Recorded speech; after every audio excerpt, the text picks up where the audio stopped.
Hey, welcome back to Lost in the 80s with Rich and Brian. I am Brian, and to my left is Rich. Rich, what's going on? All just hanging out in extremely hot Oklahoma. Uh, Getting ready to chat with you about some villains from the 80s. Uh-huh. Yeah, this is a fun topic. It's very difficult.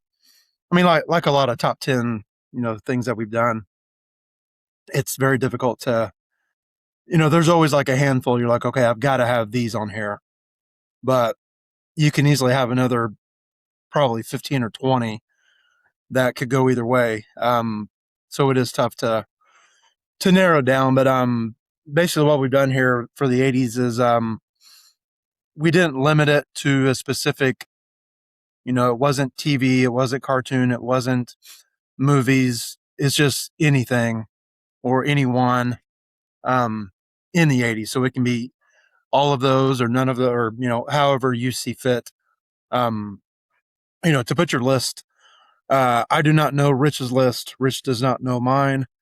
I'm sure we'll have some crossover with at least three or four of these. um, but we're going to start with some just a couple talking points. So I remember, at least at that age, you're between, let's see, 7 and 11, basically, as far as like probably remembering, what a villain was, or how a villain made you feel, when they came on the screen or whatever. Um, as a kid. And you could get, I mean, like legitimately like kind of worked up, like, oh, I hate that guy, like, or whatever the situation is. You're like actively like you're like in the moment, watching that, whether it's a movie or show. But I remember getting, pretty animated about certain people, and you just wanted them to lose or die or, fall off a cliff or whatever. So how did you feel when you would see a particular villain, come on the screen? Yeah, I think so. I think villains, there's a few interesting things around the 80s. Because I was, and I know you were too, a big wrestling person, because I was a little kid, that the heels inside of wrestling, I think, changed the way a little bit that we viewed villains, because those were like live action real villains that we were watching in real time. And so I almost, yeah, had this visceral hatred towards these, whichever were the bad guys at the time in the WWF. And that kind of carried over into how I viewed some of these people on my list. Like, I mean, I definitely knew fiction from reality, but I think I was able to kind of hate these people in the same way. And the other thing that I think was interesting about 80s villains is I think now there's a lot of backstory around villains and like why they were bad.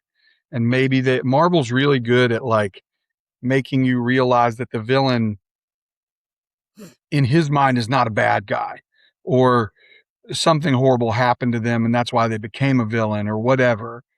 The villains Mhm. in the 80s were just bad. They were like nobody made them bad. They were born bad, they stayed bad. I mean, there's one major one that wasn't, but other than that, like they were just created evil, and we didn't get a ton of backstory. And I kind of like that better. I remember watching the third Spider-Man like in the early 2000s, and it was like Sandman, but his daughter had died or something, and it was, you know, who was the other bad guy? Oh, it was the Goblin's son, and they were all like good guys, or at least nice guys, and then something happened to them and turned them bad. It made Yeah. me not be able to hate them in the same way, where you just hated some people in the 80s because they were just bad guys. And the other point about the 80s that I wanted to bring up and villains is it was really the beginning, I think, of mass market merchandising. So every villain, or at least most of them, had like items that would go along with them so that you can, I don't want to give too many of those away because I don't want to give my list away, but like you could easily walk into your local department store and buy these things that went along with these villains. And I think that shaped a little bit how villains were created. They were Halloween masks, and there was, action figures and paraphernalia that went along with them. And that, I don't think you really saw that before the 80s. I mean, I'm not saying there were never action figures, but the action figures were, giant GI Joes that looked like dolls. And then everything kind of got mass market created into this, consumerism that we live in now. And that really started a lot with the heroes and the bad guys of the 80s. So I think it's a bigger part. This villains is a bigger part of culture than a lot of people realize. Yeah, for sure. So let's just kind of dive right into it, because I feel like we're gonna have a hard time staying around our 30-minute window that we try to. I'm gonna go through I'm just gonna list in a row my 3 honorable mention, and then you mention yours, and then we can talk about maybe we got some crossover or something. My 3 honorable mention, not in any particular order. J.R. Ewing from Dallas. Okay. That's good. He wasn't He on my was list. your like typical like like it was like the love and hate, as you say, love and hate relationship. He was just a schemy, like manipulative human, and who just found a way to just things. Well, until he got shot, it just seemed like things worked out. Like he found a way to get around stuff. And I don't remember. Obviously, I don't remember every episode, things like that. But if you've listened to this before, I've mentioned my mom was a huge Dallas fan, and I remember watching the show and actively, like, I mean, literally, like knowing the characters and knowing like what was going on and things like that. As 8, 9, 10 years old. That was the only show like that I watched. Yeah. But yeah, he was definitely a villain. The second one I have on here is Michael Myers. A lot of these guys are similar. The reason I don't have him in my top 10, he didn't have a personality. I mean, obviously, I don't think he ever said a word. Even to this day, I think they're still making those movies. At least they have within the past 2 or 3 years. But I mean, just his look, just the way it's almost like when you don't say anything, you're more terrifying. Just a creepy, right. Just like standing, you look out the window and he's just like, he's always had like that like iconic pose where he's just like standing straight up and just like staring at you. So that was one I had on here. And the other one I had was the Terminator, the original Terminator, when it was Arnold Schwarzenegger, before he actually became the good Terminator, which was in the 90s. But that was a pretty heavy movie. Like that was, had some like apocalyptic. That's a hard word to say. Apocalyptic. How do I can't say that word. Apocalyptic. Yeah. Right. But like that was like the world's going to end, and this guy's coming here to, just to kill John Connor at any cost. He was a pretty creepy dude back in the, like that was one of the first like robotic, like where like cyborg type stuff like goes into like a human. And I just remember thinking that was a violent, just he was a mean dude. It was back then in that first Terminator. So anyway, those are my 3 honorable mentions. Okay, so I'll give you my honorable mentions. My first one was really hard. I actually had him on the list originally and switched him out for somebody. I'll explain that a little later. But Biff Tannen is my number 1 honorable mention. I mean, they're great movies. They're very 80s. I mean, you mentioned those Back to the Future movies with the 80s all the time. Mm-hmm. And so he definitely was somebody that I wanted to include, because he was kind of goofy and stupid, but good things worked out for him in the original plot of that movie. And then of course they got bad when they changed everything, when Marty changed everything.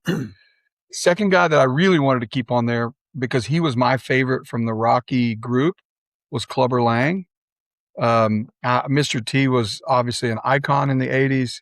He was a great bad guy in the movie. and he was just like a no nonsense. I didn't get beat up as a kid. I didn't, whatever, all this, like there was no backstory. He just was a boxer who wanted to rip your head off. And the speech that, Rocky is given about what Clubber is going to do to him is pretty great.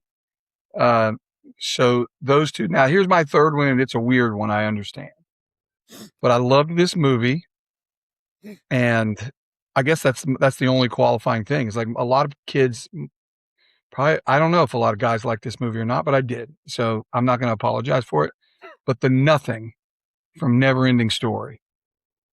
I absolutely loved that movie. I watched it hundreds of times probably. And so, everything's whittled down to that one tiny grain of sand or whatever. And it's just such a good movie. And it was kind of different than anything else that had been out, the fantasy fiction kind of stuff. So, The Nothing was also originally on my list, and then I moved it out for some other reasons. I have never seen that movie. Really? So I don't even know. I don't know what that means. The Neverending Story? You've never seen the Neverending Story? I know what that means. I don't know what The Nothing means. I've heard of the Nothing is Story. Everything. Well, I won't ruin it. I guess I can't ruin it because you should have watched it 40 years ago. Watch it. I promise you. You're not going to ruin anything. Essentially, this Nothing is just eating everything away, and they keep trying to stop it, and it keeps. There's a really cool scene where this big giant thing is like, he tried to hold on to his friends with his big hands, and he's like, they look like big, strong hands. It's a really good movie. But The Nothing is, it is literally the nothing. It turns everything into nothing. So it's a tough, of course, it's a faceless villain, which is the reason I took it off, because other people won't feel the same way as I did about it. I would think that if something is eating everything, how could it still be nothing? Wouldn't it turn into something? Yeah, it turns into, or does nothing. It just dissolve everything? Yeah, it just dissolves everything. Like, you never even see the nothing. It's just coming for everything, and it's slowly eroding it away. So those are my three. Biff, Clubber, and The Nothing are my three honorable mentions. But I will jump in and give you number 10 off of my list, and you can give me number 10 off of your list. And this guy should, I guess we should preface this. If you make the top 10 in villains from the 80s, you're an A+ villain. Like, I don't think any of these in the top saying, oh, well, this guy was number 10. Like, all of these villains are going to be great, I think, on both our lists. Yeah. And I hope, I'm sure we'll have some crossover, but I hope we have some. We already had different stuff for our honorable mentions, so I think that's a good sign. So my number 10 is Cobra Commander. G.I. Joe was my second favorite toy, second favorite cartoon. Cobra Commander was a bad guy. I really liked Destro too, and some of the other bad guys that came in G.I. Joe later. I thought all of their bad guys were really well done. But I was only going to put. What's that? Just the voiceovers were amazing back in the 80s, especially for G.I. Joe. Like the voice actors were just so good. Yeah, and Cobra Commander's voice was so distinct. Like, I remember you would like do that high pitched Cobra Commander voice, like when you were being the Cobra Commander, so, and then Destro had that like deeper, stronger voice. But I was only going to put one G.I. Joe character on here. And so I felt like it had to be Cobra Commander and not Destro. And then there was another guy who like flew around on a throne or something for a while. What was that guy? Serpentine? Or no, he was like a gold character, wasn't he? Yeah, he was gold. Yeah. But I can't remember what his name. I know who you're talking about. It was like later on, probably like in the late 80s. Yeah. And I thought it had like a snake theme to him as well. And he was like Egyptian or something almost. Yeah. I don't know. I can't remember. But he was also a good bad guy. So my point is, like, G.I. Joe probably had some of the best villains of all time. But you just can't, like, if you're going to just represent one, I think it has to be Cobra Commander. So he's my number 10. Well, That is crazy because literally, I'm not going to show you my list, but it's right here. And my number 10 is Cobra Commander. Literally, the That's exact awesome. same. So that's pretty wild. So we don't need to go into any more details on him, but yeah, everything you said, spot on. With my thoughts. Um, my number 9. Thought I got a little creative on this one, and again, I'm. It's not how you think now. It's how you or how I was thinking in the moment, which would be Yeah. this would be probably 88, 89, when I remember it most. The Bad Boys, the Detroit Pistons. Oh, Um, wow. That is I hated creative. Yeah. them like with I just couldn't stand them. Um, Especially Bill Lambier. He was Yeah. just the worst. Um, so what watching, and I wasn't even. Everybody liked Michael Jordan. But I was a Dominique Wilkins fan. So, but I got so irritated that like they just kept beating the Bulls. Like Jordan could never get past the Pistons until was it 91, I think, is when he finally got by him. Um, but yeah, up until then, I hated him just looking at him. Let's see, it was let's see, Dumars, Dumars and Isaiah, Isaiah were the backcourt. Rodman, Rick Mahorn, John um, Sally, John Sally. Bill Uh, Lambier, who am I forgetting? There's another guy I'm Lambier and forgetting. Mark Aguirre. And There's then that another Vinny little guard, Vinny Vinny Johnson, John. Vinny the Yeah, Microwave, which he's dead by the way. I did not know that. I don't know why, or that's a funny statement. I don't know why. I don't know how. I guess is a better statement. I don't know what His happened heart to quit him. beating, his brain quit functioning, those types of Yeah. things. So anyway, that was my number 9, the Bad Boys. That's a great pick. It's a more creative pick than any of the ones I have. I have a little bit different feeling about the Bad Boys because my dad and grandpa were massive IU fans, so I was a massive IU fan. So it was hard to hate Isaiah because he was very loved around our house. Um, and the Yeah. Pacers weren't quite yet good enough. Like I loved Jordan, but I didn't care if the Bulls won or not. I wanted the Pacers to win. So the Pacers were just a few years away from actually starting to be good. So yeah, I didn't like the Bad Boys, but they certainly weren't who I thought of here. Okay, my number 9 pick is kind of a cop out pick because I felt like everybody would expect this to be on here. So I picked Hans Gruber from Die Hard, although I've never seen Die Hard. I think I've said this on another episode. Like we rented Die Hard, me and a friend. The wrong VHS was in the tape, and we was just a weekend hanging out at his house. We didn't go back and redo it. And then by the time like I got right around, there was other stuff coming out that I wanted to see. And so weirdly, I just missed it. And now it's almost like a point of, well, I'm not going to go back and watch it, but I'm sure that I should. But even as a kid in the 80s that hadn't seen it, everybody knew Hans Gruber. And then that guy ended up, becoming Severus Snape, and he was just such a great actor. The clips I've seen of it, I just feel like everybody, that's thinking about the 80s expects Hans Gruber to be on a villain list. A lot of people, he would have probably been 1 or 2. So as a courtesy and in memorial to his passing, I added Hans Gruber as my number 9. Gotcha. All right. Number 8 for me, um, one of my favorite toys again, one of my favorite cartoons. Really exploded in popularity later as the movies came out, but Megatron is number 8 for me. Yeah. I thought about him. Megatron, he might have been my favorite toy because you remember the Megatron toy when we were kids was a gun, Yeah. and then they made it. They stopped it doing that because I don't know why. I guess guns are bad or whatever, but he's not a gun anymore when he transforms. But back then, yeah, he transformed into a large handgun, and then you could untransform him, and turn him in or transform him into Megatron. He was a great character. His toy was awesome. I think I was probably Megatron for for Halloween one year. Um, and yeah, he was just a great bad guy. I was a huge Megatron fan.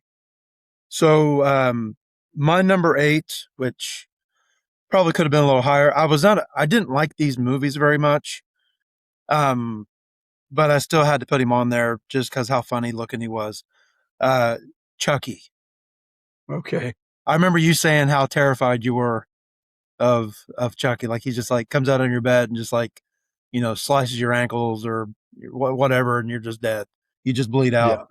Yeah. Um, but I just remember thinking like, okay, why can't we just pick this guy up and just throw him against the wall until he just is nothing, evaporates into nothing like your nothing character. Like why is this person so difficult? But then I realized when you get older, it's like, okay, he's not literally just he's like a possessed, demonic entity. Yeah. So it's a different it's just obviously different, but he's so creepy. Um Yeah. and He even though was like creepy. the worst part about those movies, in my opinion, when I say the worst, I mean like, when I'm a kid watching those, like, is the time where like the camera's just on him and it's just like complete stillness. But like like what's inside that. You know what I mean? So Yeah. like, okay, something's gonna happen here, jump scare, or you're just kind of like waiting for it. But yeah, he was just creepy. The thing that got me about Chucky was, yeah, which I can't remember. I must have watched it in the late 80s, but the sequels definitely came out in the 90s. But the unnatural way he ran always freaked me out. Like it was just such Yeah. it's like the uncanny valley or whatever, where it's almost looks human, but it's not. It was, I did not enjoy Chucky at Yeah, all. he didn't He didn't have make my like list.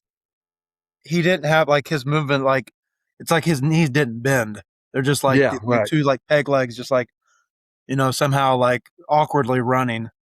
But yeah, that he was pretty creepy. Um, so did you do your 8? Did you do 8 yet? Uh, I did Megatron 8. Yeah, Okay, yeah. you go So I'll, 7. so I'll, I'll go to 7. Um, my 7 was Ivan Drago, um, from Rocky. I think I'm saying it right. Um, Yep. another the reason I picked him over a couple reasons over Clubber Lang was I think that movie overall was just way better. I think Rocky 4 uh, was the best Rocky movie. I agree. Um, Plus, you got the fact it was Russia versus U.S. Yeah, and it's Cold obviously War in the stuff. 80s, the Yeah. Cold War stuff like that. That was a big deal. They obviously did that for a reason.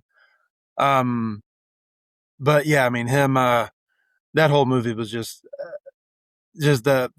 I love the training. If you remember, like the training montage that they do, where like Yeah. Rocky's like out in like Siberia or something, waking up next to like a slab of meat hanging, where he's like punching it as a punching bag, and he's running through the snow and like lifting wood and chopping wood and all that, and then Ivan Drago's in this like comfortable, almost like studio looking place where he's getting all these like blood infusions and Yeah, he's in a using lab. all these like He's in, computer metrics to watch his punching yeah, yeah. power and all that kind of stuff. So that's why he was the guy I picked from Rocky. Yeah. No, that makes sense.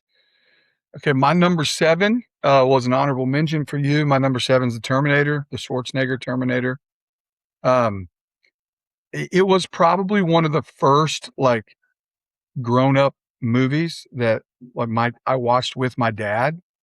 Like I watched Star Trek and a couple other things with him, Star Wars, uh, but those were more like, they were also kind of just like you said, like Terminator was not really kid friendly.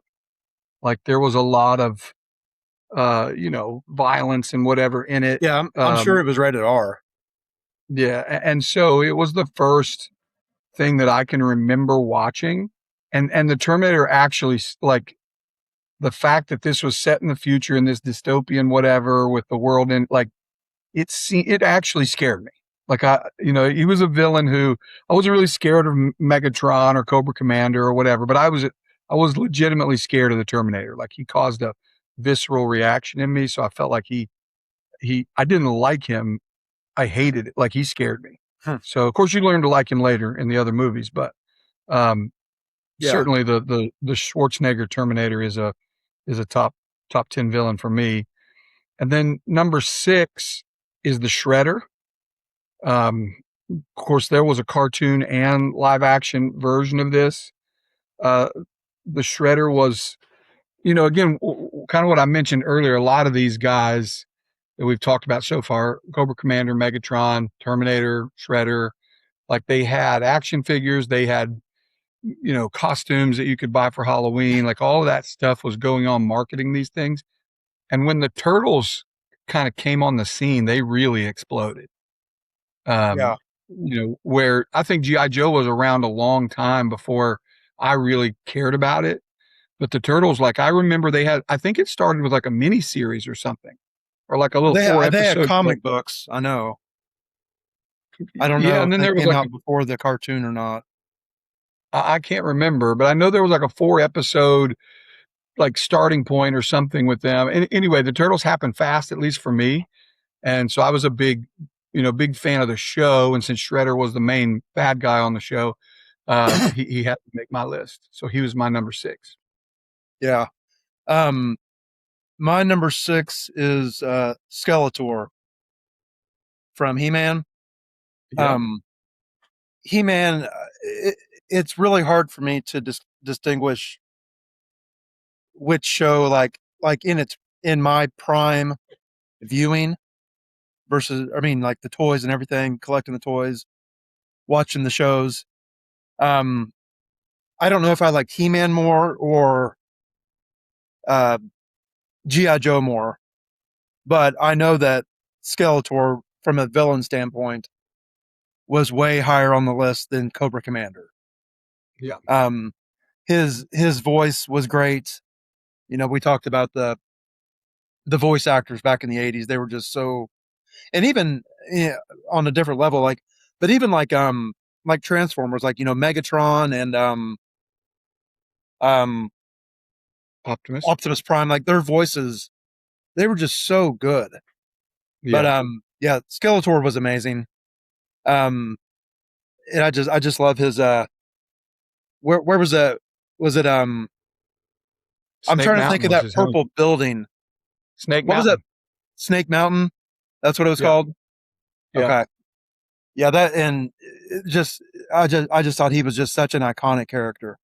Yeah. It had the microphone that you could talk in at the top of it. Yeah. Yeah. It was Yeah, it awesome. had like a trap door where you'd like fall through if you put the Yeah. character on there. I Um think He-Man was definitely my favorite toy. And this is a weird reason why, but they were bigger than G.I. Joe's. I think it made it easier to like set stuff up and do things with it. Like you could stand them up a lot easier. GI yeah. Joes didn't stand up, so they didn't have as wide a base. So that's a dumb reason for me to like that toy better, but I did. Yeah. Um so my number 5, uh did you do 6 yet? Did you do your Yep, 6?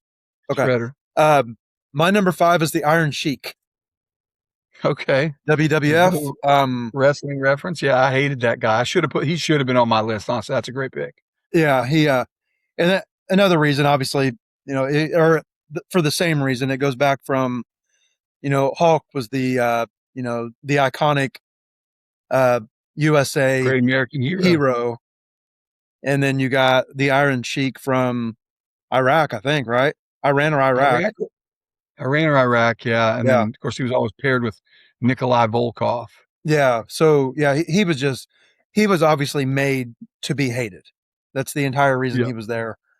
poor guy. Um, but yeah, when that guy would come out, he was just so like, nothing about him looked like intimidating. He just looked like an old, out of shape, just random dude. But somehow, he'd always cheat. The ref would be looking the wrong way, and he would do you know, he'd do like moves that were not legal. But back, I guess anything goes And when then once you're he got you on the something. ground, man, he was putting you in the camel clutch. Yes, that's what it was. Yeah, I couldn't remember the name of Yeah. it. Yeah, that Um, thing was nasty. but yeah, he was. Every time he came out, you're just like, I hope somebody just breaks this dude's legs and he never comes Yeah, back. hated him. Hated him. So anyway, that was my number 5. Okay, 5 for me. I won't say much about him because we've already talked about him. Ivan Drago made 5 for me. I personally, just the character himself, I liked Clubber Lang better because he was Mr. T, but Ivan Drago was the 80s villain, right? Because it was the Cold War and all that stuff, and they did such a good job showing the opposites there with him and Rocky. Number 4 for me is Skeletor. Again, so you've already covered those two guys, so I'm not going to talk a ton about him. Skeletor was the three above Skeletor. There's going to be very obvious reasons from a personal standpoint why they're above him. But as far as just like a villain that I hated, Skeletor probably should have been number 1 on this list because it was my favorite toy, my favorite cartoon. I had every single He-Man that existed. Wish I still had them now because they'd probably be worth something. But um, so yeah, love Skeletor, and he's actually really good in the new movie. I know you haven't seen it yet, but I've not. it's they I'm not going to say it's like one of the best movies because it's a guilty pleasure movie. Like it's a stupid movie, but it's really well done. And Skeletor is great. I mean, he is fantastic. Yeah. So that's my number 4. My number 4 is Johnny Lawrence from Karate Kid.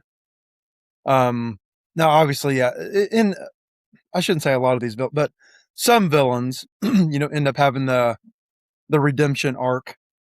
And I guess technically you could say at the very end, when he hands Daniel the trophy and said, what's he call him? Like you're the best or something like that, and raises his hand. Yeah. Like in all reality, I don't like that. Like if that's the villain, like at least in that movie, I wish that part wouldn't have happened. I get why they Yeah. did it. It's the underdog story. Um, it's the guy realizing, wow, this guy really is worthy. But as far as like, just from the very first scene, when they're down on the beach and he's with his clan and they're on those motorbikes and he takes, was her name Allie, takes her radio and just throws it down, and he was just Yeah. like, I hate this guy. And He was but real yeah, easy to hate.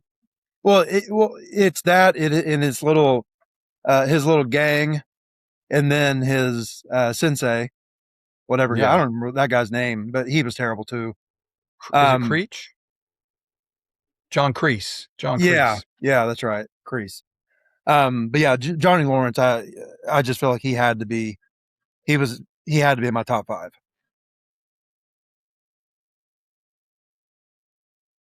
All right, that's your 4. Give us your 3.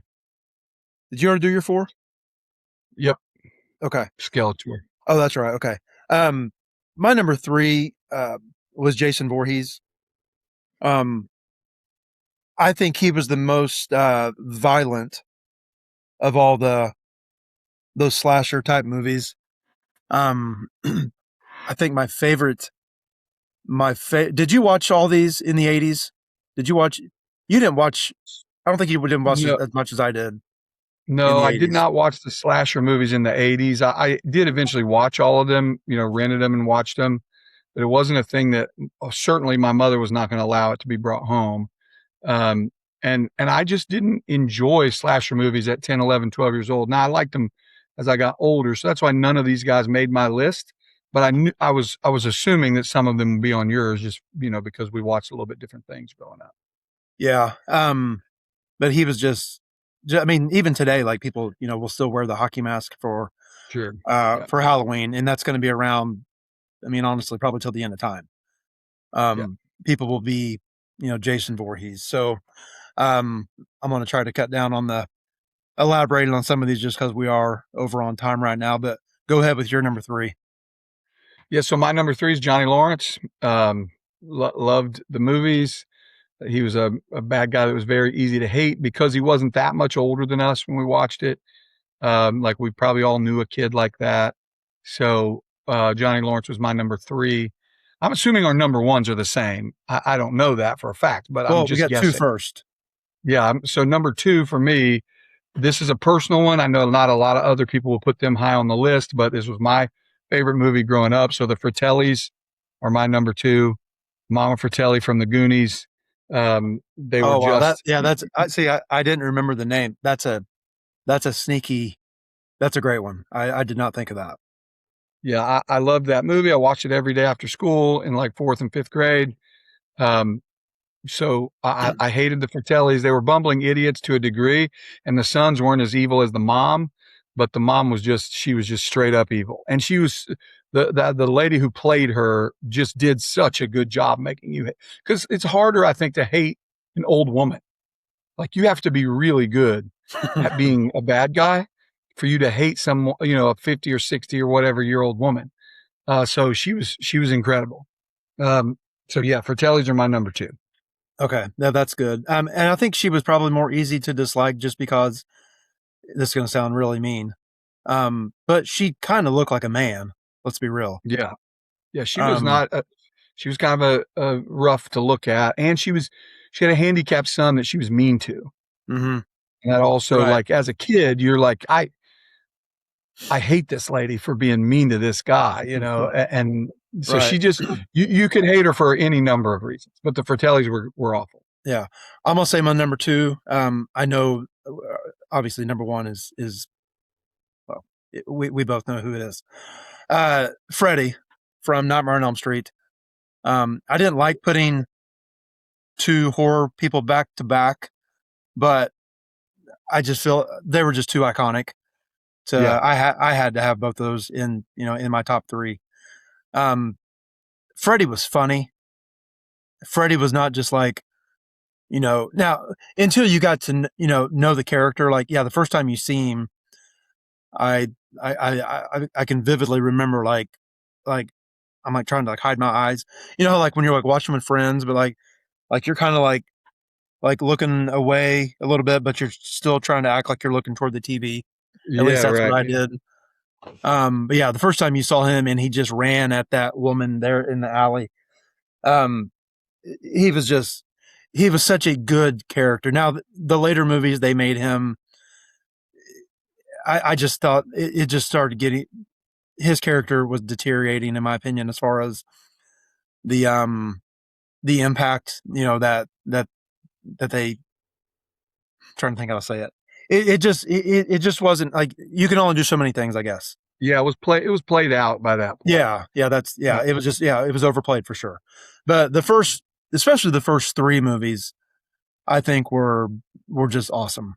So anyway, so Yeah. And he was the one slasher who had a personality too. yeah, he was So funny. like, yeah. So it made, not having a personality, I think, made Michael Myers and Jason scary. I was more scared of those two. Freddy Krueger is a better character because he wasn't as scary as the other ones, but he was a way more iconic character because he had, and then like how many kids at our age had the glove with the knives on it or whatever as their Halloween costume. Like Yeah. it was a very iconic thing at the time. I knew he should be on my list, but again, for the reasons that I stated before, I just didn't put any slashers on here. Hmm. Um, but clearly a great 80s character. Yeah. Um, and obviously, but we'll just talk about number one together. Obviously, it's Darth Vader. I'm guessing it's going What, to be bad if it you had wasn't. Vader? I didn't have Vader. Just Hey, kidding. Yeah, obviously Darth Vader's number yeah, one. you It was can't. never. What's funny about that? So it's we say it's obvious, but if you think about it, your very first point that you talked about is the opposite of Vader because Yeah, Vader was good. Vader was yeah, a and I put that caveat in there. I said, well, there's going to be some that we're going to talk about later or whatever.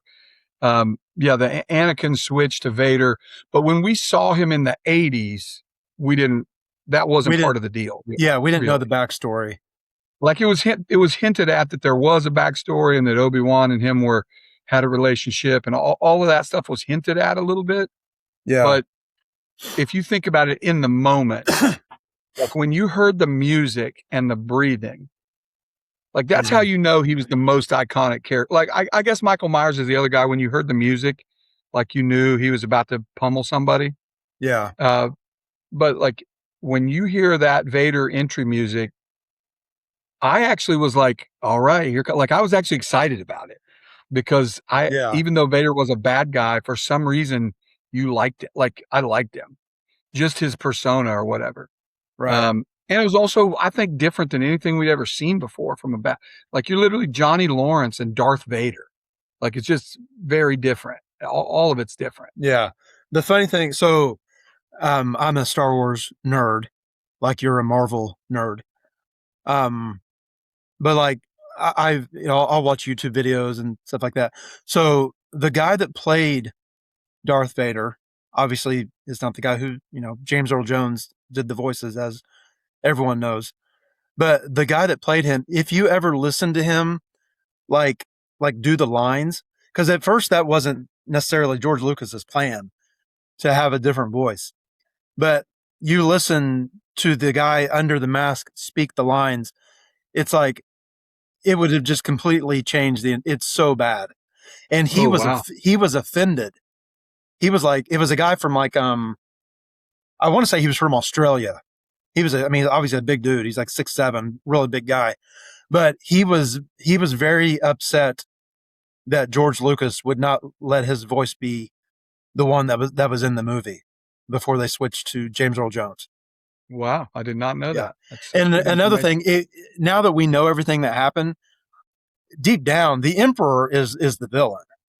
I mean, Yeah. yeah, Right. Darth Vader was manipulated by the Emperor to turn him into what he was, but like the Emperor was terrible. Yeah. He never he didn't have one act of good in him through the entire saga. Yeah. Um, Palpatine was the bad guy for sure. but back But then we to didn't really us see it that way. in the 80s, it was Vader and Palpatine until he became the emperor with the burned up face and all that kind of stuff. Like he didn't strike the same, you know, awe and admiration that Vader did. I mean, he just do the, and just people would, Yeah, I mean, it was just so good. Definitely the yeah. most So iconic villain of the 80s. absolutely. So all right, guys. Well, hey, this has been fun. I hope. I'm guessing that most people listen had at least a few of these on their list. We'd love to hear some others that you think should have been on our list or maybe were on your list. Um, but yeah, this has been fun. So thanks for being lost in the 80s with us. I am Brian. Again, here in Oklahoma is Rich. You've been hanging out with both of us for 42 minutes and 45 seconds. And hope you have a great day. And we are out.